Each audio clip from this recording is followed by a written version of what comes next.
Sounds good. Okay, awesome.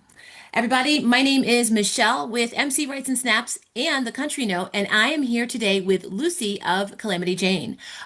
Calamity Jane, founded by Lucy Cantley on fiddle and vocalist Camille Rae, Calamity Jane blends classical roots with alternative country grit. From their viral cover of Devil Went Down to Georgia, I do want to talk about that for a minute, given the thumbs up by Charlie Daniels himself, to their latest single, Playing with Fire. These ladies are two to watch. Welcome, Lucy. Thank you. Thank you so much, Michelle, for having me. I'm so excited. Oh, of course. This is like the best part of my day. So I have a question that I'll kick it off with, and it really talks about your classical training and country storytelling. So classical training and country storytelling seems to be in your DNA. How do you merge those influences into something that's unique to Calamity Jane? Yeah, I love that question. We were just talking about that the other day, actually. So yeah, Camille and I are both classically trained. I started playing viola actually when I was 6. Camille started singing out of the womb. So she's incredible at what she does. Obviously, you can hear it. But yeah, I think when I was really thinking about this the other day, for me, having this classical background, I grew up playing in string quartets and orchestras. So it doesn't sound very country or bluegrassy, but the storytelling gene has always kind of been in my blood. My dad's a very musical guy. He's always been a big music fan. He's not a musician himself, but I always grew up listening to a lot of different types of music. My parents were always singing around the house all the time, and it became this thing where I feel like it just became routine to like make up songs in my head about things that I was doing. Everyone Oh, in I my love family that. does it. It's just like a funny quirk. So, that paired with like the classical training, I think I really started falling in love with melodies and what makes a beautiful melody, what makes a beautiful chord progression, like what really pulled at my heartstrings when I would play it in orchestra.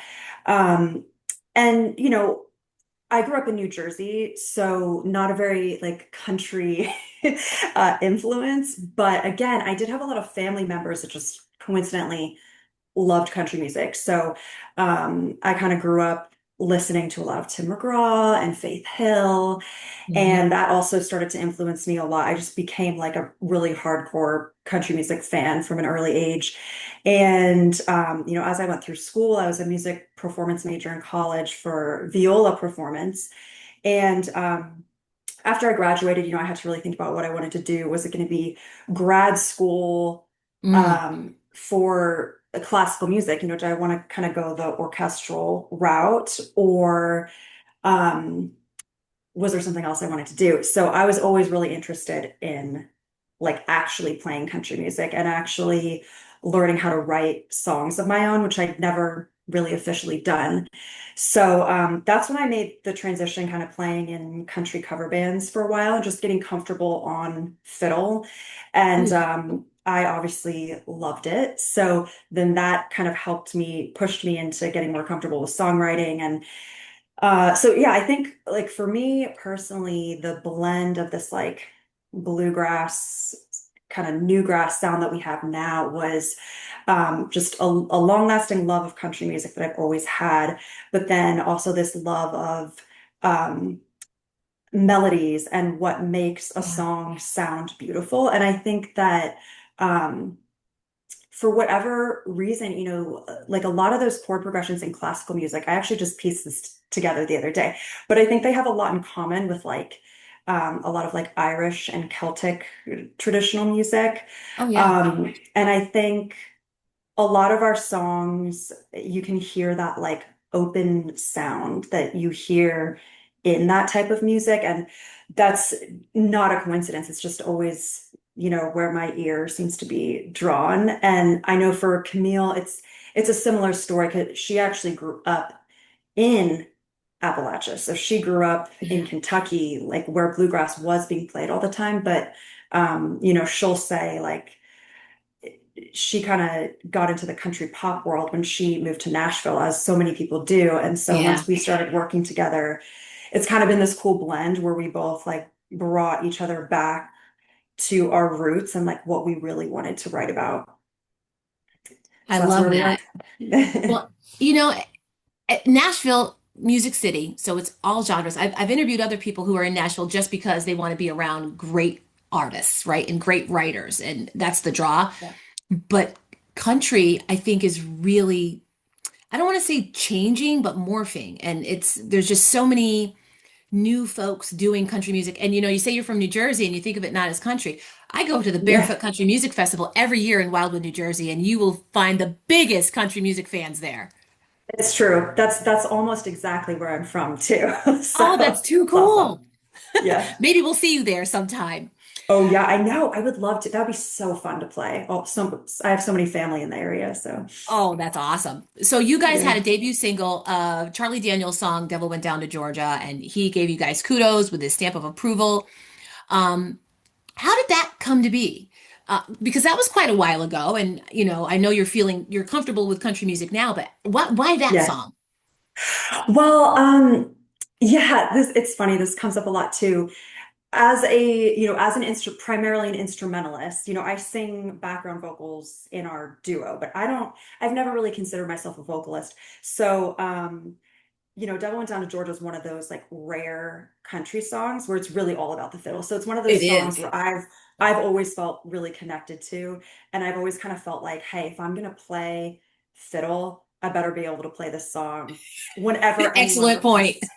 Yeah, yeah. Like if you kind of like if you have a fiddle in the band, you got to play Devil Went Down to Georgia. That's what I've always felt. So it was one of the first songs that I actually ever learned on fiddle when Yeah. I started kind of making that transition from classical music. So I've always had a soft spot for it in that way. So when we recorded it, it was actually the first song that Camille and I recorded together as Calamity Jane, which is Yeah. also really cool. Um, and yeah, the PR company that we were working with, they were kind enough to say that they did have a relationship with Charlie Daniels and his team. So they were like, how would you feel if we reached out and just, you know, saw what he thinks about it? Yeah. And we were like, sure, why not? That would be awesome.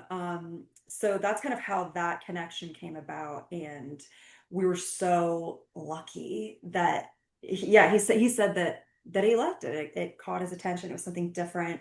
It is very different from the original, but I think it's Hmm. still kind of really pays tribute to like those traditional country sounds and Yes. roots in terms of the instrumentation. Um, and the other crazy thing about that too, which is really sad, and I'll never forget this now, but this was only like several months before he passed. I think it was like Wow. maybe, yeah, December 2019, I think, when we released the song and we got that feedback from him. And then, so sadly, he passed early on in 2020, I remember. So yeah, it's pretty special, like memory It now for definitely. us. What an amazing, I didn't know the story. So that's just really, it's really beautiful. And you couldn't have picked a better like breakthrough to become a country, right? To become into the country genre than that song. Like that's definitely the Yeah. song. Yeah. So you have a new single out, which I absolutely love. I don't just say that. I only interview people. I tell people this all the time, and it's not a lie. I only interview people that I like their music, right? So I'm not Respect that. like, how lucky am I that, like I get to do that, right? I don't like, Yeah. it's not like I have to do it. It's a job. I have to do it. Like I get to interview people because I really feel touched by their music. I like their music and I love the new song Playing with Fire. So tell me a little bit about the new song. Yeah, I love talking about this one. There's so much to unpack. Good. I love So that. So yeah, disclaimer, I'm a former English teacher. So when you unpack songs, it's like unpacking, well, it's a story, right? And it's love like it. unpacking writing for me or a book. So I love this. Yes. Oh my gosh. I swear there's so much in common with people who love literature and songwriting. That was Yes. always my best topic in school. It's not a coincidence, I don't think. Yeah. Um, So yeah, so at least what inspired the song for me was thinking about all the songs that exist in the world about heartbreak and breakups, but feeling like so many of them seem to be geared towards all the young single people of the world and the bar scene a lot of the time, where there's nothing wrong with that at all. We've all been there, so there's Yep. absolutely time and place for that song. But I wanted to dig a little deeper and think about, once you're married or once you're in a long-term partnership, and thinking about how uh, the heartbreak doesn't necessarily end. There's still moments of heartbreak, there's still moments of uncertainty, even Hmm. in those relationships, even when you're committed to the person and you love them. That's just the reality of life. And, I wanted to write a song about that, and a song that asks the difficult questions like, what do you do when you're happily married and you find yourself attracted to somebody else or having a connection with someone else? So this is a song that Yeah. grapples with those questions and talks about them very honestly. The cool thing I will say that Camille actually pointed out the other day, and I hadn't even thought about this, but the song ends kind of ambiguously, which is also so fitting because it is kind of an ambiguous gray area for a lot of people. Everyone's Yep. gonna manage those conversations differently in their own relationships. And it's very real and applicable to Camille and I as well, because we're both married, we're both happily married. But that doesn't, to say you're happily married doesn't mean that it's 24/7 around the clock happy. There are Not at all. things that come up, there are seasons, and Yes.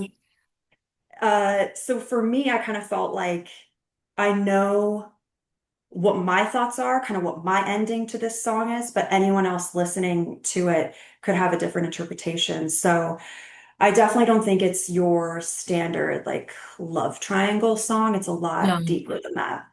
I love it. It's a great song. Um, Thanks.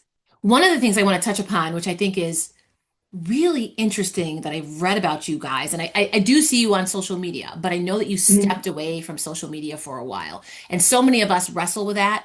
And I feel like in the line of work that I do, both professionally and as a hobbyist, because this is my hobby, it's really hard to step away from social media because so much of what I do, the marketing piece, is social. That's just the way of the world right now. So can you talk to me a little bit about that, how that came to be, where you are with it now? Yeah. Also, love that question because I am very passionate about this topic. So yeah, how it came to be was, we kind of paid our dues, I would say, with social media, like every artist does. And when TikTok started becoming a thing, we decided, hey, let's just dive into this head first. Let's kind Yeah, of make this a full-time job for a year, like we're supposed to, like everybody else is doing. yeah, And let's see what happens at the end of the year. If we're seeing a clear ROI, if we're seeing a lot of new fans, a lot of new followers, a lot of um, conversion into our streaming listeners or our Instagram followers, then we'll evaluate how we want to move forward. So we spent, I think it was probably like 2020 into 2021. We really cracked down and kind of did make it a full-time job. And obviously we kept recording and songwriting, but mhm, social media like really took it was really a priority in a lot of ways. And at the end of the year, honestly, I just felt like I couldn't say that the ROI that we were looking for was worth it. mhm. We reached about 30,000 followers. We had several really, really viral videos. Like one of them had almost 10 million views. Um, so we definitely had our moments where Yeah, I personally felt like, okay, I have figured this out. I get how this works. I know what they want to see and what they don't want to see. Um, but neither of us were enjoying it, honestly. yeah. It really was a job, and I just didn't feel like social media as a full-time content creator pairs Mm, well with either of our personalities. So we kind of reached a point where we were like, you know what? If we're going to make it in this business, this is not the way that it's going to happen for us. And there are plenty of artists and musicians who have taken that path and been successful, and that's amazing. So cool for them. Love seeing that. yeah, So much respect for people that can, you know, be an entrepreneur in that way. But for us, we decided this is not going to be the way. Um, we're not enjoying ourselves, and this is yeah. not coming very naturally to us. It feels like torture, and like top on the fact that by the end of the year, we didn't feel like, I think we had still like 4,000 followers on Instagram and like 30,000 on TikTok. And there was a huge discrepancy between our followers and our actual fans. And we really felt like, these TikTok fans and followers are not the same people as the fans that we have on other platforms. And we're not really seeing a difference in our streaming numbers. Our streaming numbers, that's actually like I feel our proudest like talking point. I would Yeah. say our most impressive listener base and fan base like is on streaming on Spotify, but that number didn't increase because of TikTok. So That's interesting. Yeah. that was Uh, the big takeaway. And I was like, okay, this is not for us. And what we decided was, okay, let's now, moving forward, just do what makes us happy because that's kind of the point of being an artist. You come into this business knowing there's not going to be money, there's not going to be a lot of reward for yeah. a really long time or ever. So let's at least enjoy it while we're doing it. And Yeah. the things that we enjoy are the songwriting, the recording, the piecing together the song and arranging it with the musicians that we love and respect. Performing, we love connecting with fans in that way.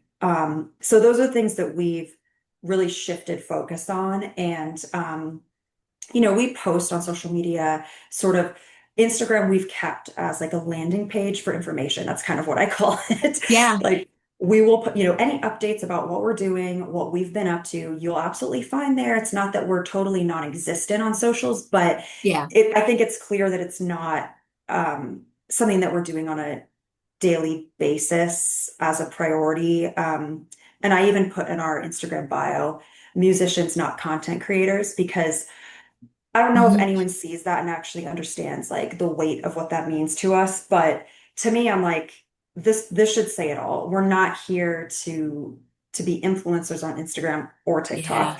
Like, I want to make it in this business for who we are. And if we do, I think by default, those numbers will be reflected on socials. But it is different for everyone how that happens and when it Yeah. happens. But for us, we feel really happy with where we are now. So what I'm hearing is you're a true artist and a true creative, and to be able to spend your time doing what you love, that's where you need to spend your time. When you said Yeah. it's work being a content creator, it is. It is. It is. I don't know how people do it. My son is starting to do that, and he likes it, and it's a little extra money for him, and that's lovely. But the Yeah. amount of time he has to spend doing that, when I'd much rather be being creative. I love doing interviews, and then afterwards I like to edit videos, and then I like to write about. I love writing. That's my creative piece. But I don't want to spend Yeah. all my time on social media. I'll market. Well, I'll market this. You'll see this later. I'll tag you on a post, and that's great because I want people to read my Right. writing and I want people to find out about this group, Calamity Jane, that I've been introduced to that I love. So it's a useful tool, but not how I want to spend my days. And people who are really content creators, like it's a full-time job. Oh, So I yeah. really appreciate that you said that. Yeah. Um, Yeah, agreed. 100%. It's amazing like how I found too, it does consume your mind 24/7 too. It's work yes. because you're not, it's not a 9 to 5 job. This is something 24/7 that's ever evolving and changing. So, there are new trends every single day. So you're lying awake at night thinking about like, oh, Yes. we could do a video to that sound doing this. That'll be really Yes. fun. So it never turned off either. And I definitely am a work-life balance kind of person where I'm like, I draw the line at being Yeah. consumed by this around the clock. Yeah. I love that you're saying that. I love that you have the just the ability to just recognize that, to notice that, because some people just focus so much on that. So you guys got your priorities straight for sure. My Appreciate next it. question talks about like who you shared the stage with. So you've shared the stage with the likes of Maddie and Tay and Diamond Rio and Keith Anderson. And of those experiences, do you have a favorite memory or something that stands out? What about those experiences in particular do you recall or have a fond memory of? Well, yeah, it's a funny conversation actually, because we were talking about this the other day in an I swear I interview wasn't with a fly on the wall in your conversation. no, no, it's like a totally valid question, but we actually kind of concluded like none of the ex I wouldn't say any of the experiences were what I would have hoped and dreamed of, in that there wasn't a lot of interaction. Which is, it's not always the case. It totally depends on the artist, but I feel like Yeah. so far our experience has been like, um, we might all be backstage, we might see them in passing, but there's not actually a lot of face time. Um, Really? and there was even one experience where it was pretty cold. It was a pretty cold shoulder that we got when we did try to spark a Yeah. conversation. So, I don't think I don't think that's everyone's experience at all. And I definitely don't think that all bigger artists are like that by any Yeah. means. Could have also just been the days that we got unlucky for some reason. But Yeah. and yeah, I mean, I would say like the biggest takeaway for me actually from those experiences was, okay, don't be that person. Like if you are the bigger artist, be so kind and encouraging to the younger folks there, or the people that aren't as far along as you, because we are all in the same industry. We've all had the same failures and successes to some degree. We have so much in common. It just feels so counterintuitive to me to not want to like Yeah. relate on that. At least just a hello, or hey, good to see you. Glad, thanks for being here. And something in passing. An Yeah. acknowledgement is important. Yeah. So, so that was kind of my takeaway. Like I would say both of our takeaway from those experiences. And again, I know that's not always Yeah. across the board how everyone experiences opening. In our cases too, these were like individual opening acts. It's not like we Hmm. were on regular tour with any of Sure. those Right. artists. So that's also a very different relationship. But yeah, my takeaway Maybe. was, yeah, yeah. Oh, just be nice to everyone. You also Yeah. never know who someone's gonna be. Yeah. I interviewed a fellow by the name of Bob Durkin, and he is the founder of the Barefoot Country Music Festival and Southern Entertainment Group. And what I love about Bob, first of all, his goal is to like recognize up and coming artists. So I love that. Like he loves to give people an opportunity to grow. He has big headliners for his shows, but some of the most fun you'll have at one of his festivals is on those B and C stages where you get to know up and coming artists and they all feel welcome in there. And I've interviewed several on all the stages, and it was just such a wonderful opportunity. But I love that about him because everybody feels welcome and accepted, and everybody's got a shot. And he will tell you he remembers starting out and like playing for a crowd of 10 and people not being all into it, and then like look where Yeah. he is now. So I love when someone who has achieved the kind of success that he has, and this is what you're talking about really, who doesn't forget where they came from and makes everybody feel welcome. And if you've ever been to, I don't know if you've ever been to one of his festivals, but one of my favorite bands that is a regular at Barefoot is the Davison Brothers. And they are just the most Yeah. down to earth farmers from Yeah. Appalachia, Yeah. West Virginia. And So like, cool. that's like the vibe there. So, Love um, that. yeah, Yeah. very That's a cool. great vibe. It Yeah, is. I totally agree. I think it's because it is one of those industries like we talked about that you have to do it because you love it. It's not rewarding Yeah. 99% of the time. So it's always so strange to me when people don't feel that way once they've been successful. Like that's why I love Dolly. That's why everyone loves Dolly, because she's Everybody. she's been so famous for so long, but she gets it. She gets that like this is such a privilege to be here. This is Yes. what I've always dreamed of. Why would I not say hello to everyone that wants to say hi to me, take a picture with every fan that wants to take a picture of me? I mean, Yeah. I feel we can't all be Dolly, but But we to at least should. we should, exactly. I think we should all at least strive for that I mindset almost of wore my Dolly shirt today. I did. that would have been perfect. It would have been. That's so weird that you mentioned her. Yeah, I mean, I love her. I think she's Camille and I talk about this a lot too. We're not big like starstruck people. I wouldn't say we have a lot of it's like I respect other artists and I do Of have course. artists whose music I do listen to and really like, but I'm not one of those people that gets yeah, I get like dumbfounded or starstruck when I like meet somebody famous.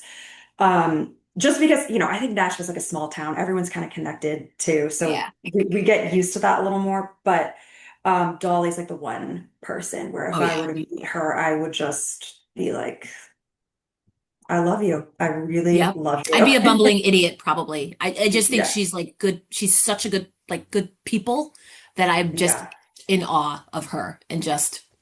and she's done amazing things like as a philanthropist. Yeah. It Yeah. absolutely. Yeah. She's good. Awesome. She's a good one. She is. I have, I do have a couple questions for you. So, Calamity Jane, clearly I can tell by talking to you. You're all about being authentic. Like you're just real. I appreciate that. What message do you hope fans take away from your music and your story? And maybe it's that you're authentic, but like what else? Like what do you hope people take away? What do you hope your fans feel? Oh, that's a good question. I haven't thought about that in like a broader sense actually, Yeah. because I'm usually thinking about it like from song to song, what I hope people are taking away. Um, so I think, let me give that some thought. Okay, I think like the broader message that I would want people to take away from our music is that um, I think we convey this message a lot. Like we talk a lot about hard stuff and real things that we've been through that suck. But there's always like a note of hopefulness, even in our Hmm. songs that are a little more, um, slow pace, slow tempo.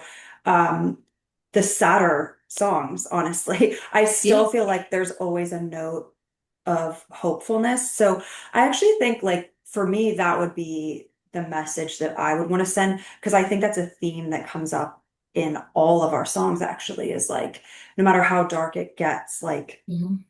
let's stay hopeful, let's still strive for better. Even if it feels like it's not going to get better, let's still strive for that.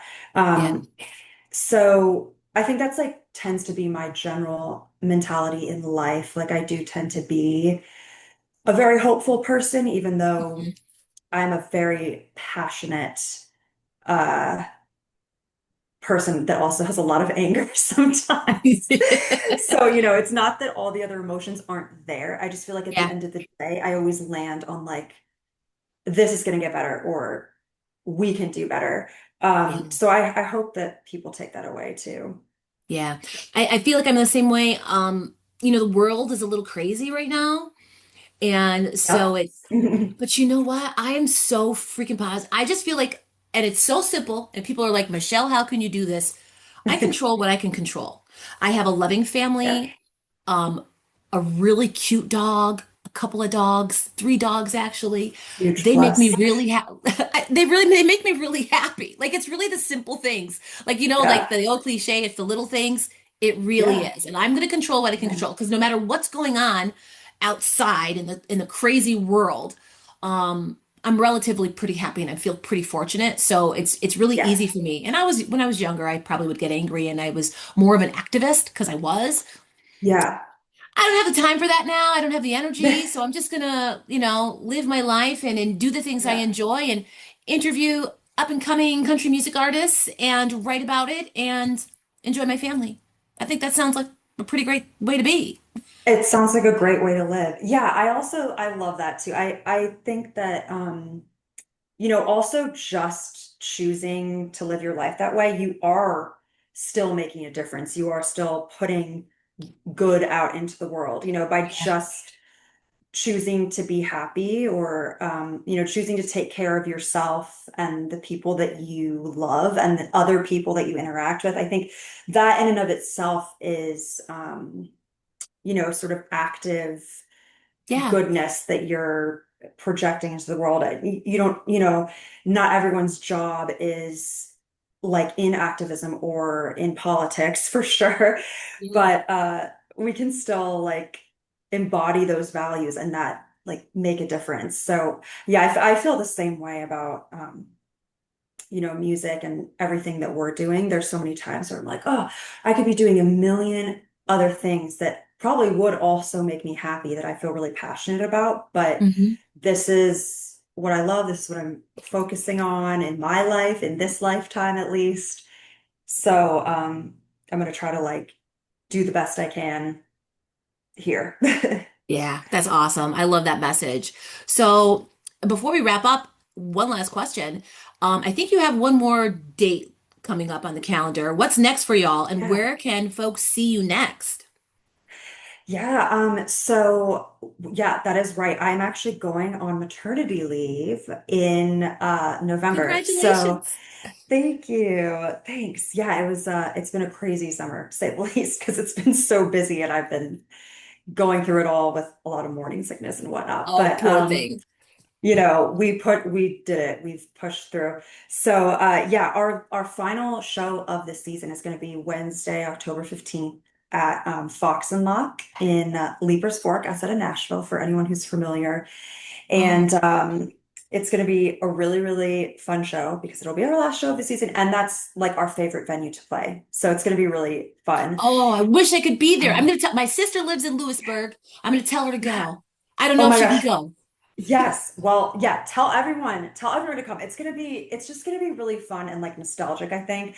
Yeah, Because I love that venue so much. And the fact that we're gonna be taking some time off after that, it's just after such a busy season, it's gonna be really like shocking to the system for everyone, I think. yeah. Bittersweet because Um, time off you need, but your last show at one of your favorite venues is that's awesome. Exactly. Yeah. So that'll be the last show of the season, but we're definitely planning on being back in action in the spring for that whole season next summer. So we're hoping obviously we haven't started booking yet for that season, but we are hoping to be out at a lot of bluegrass festivals and probably we'll be playing back in town as well at some of our favorite venues like Fox Knock and Puckett's, that whole circuit we love. They treat their artists really well, and it's always such a fun crowd. Um, So we'll be posting about that, of course, with updates, and I'm sure this will be on whatever you're posting to. But Calamity Jane Officials, our social handle where people can find us anywhere online. yes, no, it'll definitely be posted and keep us in the loop because when you announce a tour next year or whatever you decide you're gonna do, we'll do a follow up. We'll do a follow up. Awesome. Yeah, that would be great. That would be Um, awesome. And hopefully I'll get to come out and see you guys at some point. I'll let my Tennessee family know that you're going to be playing at Leapers Fork and hopefully they can see you. So with Yeah. that, wonderful. I'm so glad you took the time and Thank this has been you. really fun. Yeah, this has been awesome. I love it. Such a good conversation, quality questions, and I got to cover everything that I would want to say. So I Awesome. I'm so appreciate it. happy. If there's anything else you want to leave our viewers with? No, Oh, I think we covered it. We we we did. got deep. So I appreciate it. Thank you so much, Michelle. You are so welcome. Thank you, and I'll be in touch soon. Sounds great. Talk All soon. right. Yep. Talk soon. Bye. Bye.